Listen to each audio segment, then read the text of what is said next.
28 сентября 2020 года в релиз вышла Genshin Impact. В этот день произошло ровно две вещи. Ваши социальные сети засрали бесконечным контентом по игре, а ПК-геймингу был вынесен приговор.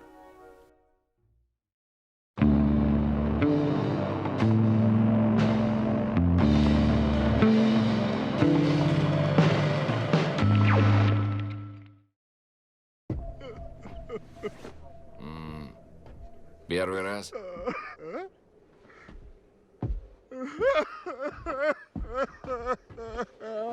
Genshin Impact нанес ПК-геймингу критический урон, который уже невозможно будет исправить. Но чтобы рассказать вам о том, что все же случилось, нам придется вернуться в прошлое и внимательно взглянуть на историю эволюции микротранзакций в играх, которую отлично описывает концепция окна Овертона или же окна перетягивания одеяла. Разработчики и издатели, изначально не имея видения о будущем развитии монетизации, с каждым годом залезали все глубже и глубже в карман к игроку. Когда-то богатым морем для вылавливания денежных китов и заработка крупных сумм в геймдеве с помощью продажи премиум статусов, оружия и скинов были исключительно многопользовательские игры. Однако теперь мы видим микротранзакции даже в одиночных проектах. Да, Ubisoft? Нет. Все началось в 2006 году, когда Bethesda выпустила свое первое микро-DLC для Oblivion. Броню на лошадь за $2,5, чего прежде не делал никто. Став первооткрывателями, компания продолжила подобную политику, а за ней потянулись и остальные крупные издатели. После нескольких лет неудачных попыток со стороны Electronic Arts, Sony и Microsoft монетизировать онлайн-составляющие игр с помощью так называемого онлайн-пасса, в 2013 году идею забросили. На смену им пришли батл-пассы, которые по сей день уверенно чувствуют себя на рынке микротранзакций. Суть проста. Заплати сейчас, получи потом, будь то набор DLC или скины в онлайн-играх. Но самой главной системой по вытягиванию денег из игроков стали лутбоксы, нагло подсмотренные у Азии. В их основе лежат традиционные для Японии и Китая гачипоны, автоматы со случайными призами, причем призами любыми, от игрушек до процессоров Intel. Сейчас гачипоны можно встретить даже в странах СНГ. Например, автоматы со жвачкой или попрыгунчиками в магазинах. Никогда не знаешь, какой вкус или цвет выпадет тебе, в чем и заключается их главное зло. Первой игрой с подобной системой монетизации стала Maple Story, вышедшая в 2004 году для Windows. Но пика своего развития на рынке ПК-гейминга лутбоксы достигли в 2010-х. Их становлению способствовали Valve с бесконечными скинами в Dota 2 и шапками Team Fortress, а также Ubisoft и Electronic Arts. Начиная с релиза Overwatch в 2016 году, лутбоксы стали неотъемлемой деталью всех новых сетевых игр в серии Battlefield, Call of Duty и Battle Royale. А основной геймплей таких спортивных симуляторов, как NBA 2K и FIFA, вовсе построен вокруг паков с карточками случайных игроков. Но те же самые Electronic Arts больше всех обосрались на поприще лутбоксов, попав под пристальное внимание служб по контролю за азартными играми разных стран. Речь идет о вкрай охуевшей DICE, которая наполнила Star Wars Battlefront лутбоксами, влияющими на игровой процесс. Лавочку прикрыли, а разработчикам и издателям резко стало очень жаль. We're sorry. Sorry. Позже такая беда постигла и одиночные игры от Ubisoft, Warner Bros. И Square Enix.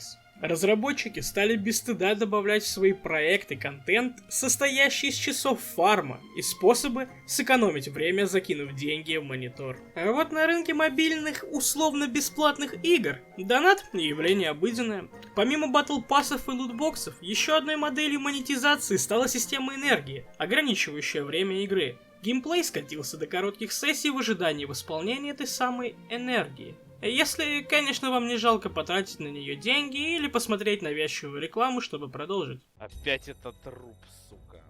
Да, блять, да где я возьму этот труп? Блять, не понимаю, блять. Что такое руб? Мне может объяснить? В начале десятых годов рынок заполонили гача-игры, которые строились вокруг коллекционирования предметов или персонажей из лутбоксов. Причем персонажей абсолютно случайных. Разработчики не указывали никакой информации о шансах получения содержимого гачи до инцидента в 2016 году. Один из игроков Grand Blue Fantasy потратил на стриме более $6000 на гачу с желаемым персонажем, но так и не получил его. С тех пор, после ряда принятых законопроектов в странах Азии, игровые компании стали указывать шансы на выпадение той или иной вещи из лутбоксов. Но и тут не все гладко. Ведь оказалось, что шанс выпадения самых редких предметов и персонажей может быть ниже 1%. В итоге такая бесплатная игра обойдется вам в стоимость поддержанного Volkswagen. Что подарил мне этот Renault Logan черного цвета 20 века. Но как бы не был жесток и беспощаден донат, игроки продолжают вкладывать деньги в любимые проекты, завлекающие аудиторию интересным геймплеем и красивым дизайном. Мы просто привыкли к этому. Вместо пары full прайс игр можем без зазрения совести взять пачку дополнительного контента или занести пару тысяч на скины. Понимая это, разработчики ПК-игр начали стремиться к концепции игр-сервисов. Ведь заработать на продаже контента каждый месяц можно куда больше, чем продав игру один раз. Так мы получаем крайне успешные Warframe и Destiny и такие провалы, как Anthem и Fallout 76. Но до недавнего момента ни один издатель ПК-игр не смог даже приблизиться к жадности и наглости компаний, занявших нишу мобильного гейминга. Два разных мира, что позволено в одном, не простят в другом. Но так ли это сейчас? На фоне поднятия цен до $70 за игру, падения спроса на физические копии и выхода нового поколения консолей и видеокарт, Genshin Impact бьет всевозможные рекорды. Только вдумайтесь, 12 миллионов загрузок в первый день. При бюджете на разработку и пиар в 100 миллионов уже за первую неделю проект заработал 144 миллиона, и к концу месяца эта цифра выросла до 250. Mihoyo знали свое дело. Они дали людям развлечения, способные затянуть. Одни лишь сюжетные дополнительные квесты займут у вас не менее 30 часов игрового времени. А исследование бесшовного мира и вовсе может затянуться на неделю. Взяв пример с Зельды, разработчики наполнили карту невероятным количеством головоломок и загадок, которые разбавляют рутину во время фарма или поиска коллекционных предметов. Даже сейчас, спустя месяц активной игры, я продолжаю наталкиваться на вещи, которые не замечал ранее. Однако, все это было сделано лишь ради того, чтобы тянуть из нас деньги. Genshin Impact предстала перед игроками с совершенной системой монетизации, объединившей в себе основные элементы сразу со всех платформ. Единая игровая валюта для магазина, система энергии, позволяющая фармить ресурсы, и редкое снаряжение, которое постоянно кончается, из-за чего ее приходится покупать за донат. Месячная подписка, дающая единую валюту. Battle Pass, причем далеко не самый выгодный. Ну и конечно же гача, куда без нее. Ёбаный рот этого казино, блядь! Ты кто такой, сука, чтобы это сделать? Ведь все хотят милых аниме-девочек с большим сюжетом. Подобный подход создает массу проблем для игроков. Самым первым грехом Mihoyo стало то, что клиент для ПК лишь порт мобильной версии, сохранивший неотзывчивое для клавомыши вертикальное перемещение камеры и сенсорный скролл во всех элементах интерфейса.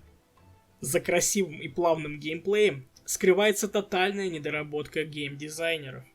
Прыжок, который в бою просто не нужен, и однообразие боевых возможностей, скатывающихся в тупой брутфорс, или смешивание стихий, практически не оказывающих влияния на противников и окружение. Ну а эндгейм контента в игре просто нет. И чем больше ты углубляешься в процесс, тем больше проблем начинаешь замечать.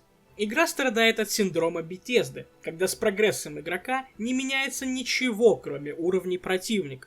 Даже на 50 уровне аккаунта вы будете заниматься тем же, чем занимались на 30-м. Ведь после него контента нет. Сюжет кончается, квесты завершаются. А нам только и остается, что ждать новый контент и гриндить. Вернемся к окну Овертона. Концепции, отражающей изменения мнения человека о допустимом. Если бы в 2006 году Bethesda добавила в Oblivion не просто броню для лошади, А полноценную pay-to-win монетизацию, скрыв самые сильные предметы за лутбоксами и зайдя слишком далеко за окно Овертона, этого бы ей не простил никто. Genshin Impact стала игрой, которая успешно вышла за пределы окна и создала новую тенденцию в монетизации, нанеся тем самым непоправимый урон всей индустрии. Объединив тенденции ПК-гейминга с системой энергии, не замедляющей прогресс для среднестатистических игроков, она стала первым подобным сервисом. И чем больше людей будут заинтересованы Геншином, тем сильнее будет укрепляться подобная концепция монетизации, все больше и больше расширяя те жертвы, на которые мы готовы пойти ради любимой игры. И никто из нас не должен допускать даже мысли о том, что подобная жадность может быть воссоздана в других играх, особенно западных разработчиков и издателей. Если вы играете в Genshin Impact или планируете начать, помните о 3 основных вещах. Не забывайте про окно Овертона, мыслите критически и осознавайте, что на самом деле такое Genshin Impact и что он от вас хочет. Не забудьте подписаться на канал, поставить лайк и написать комментарий. Это очень поможет в развитии. Будьте здоровы, комрады!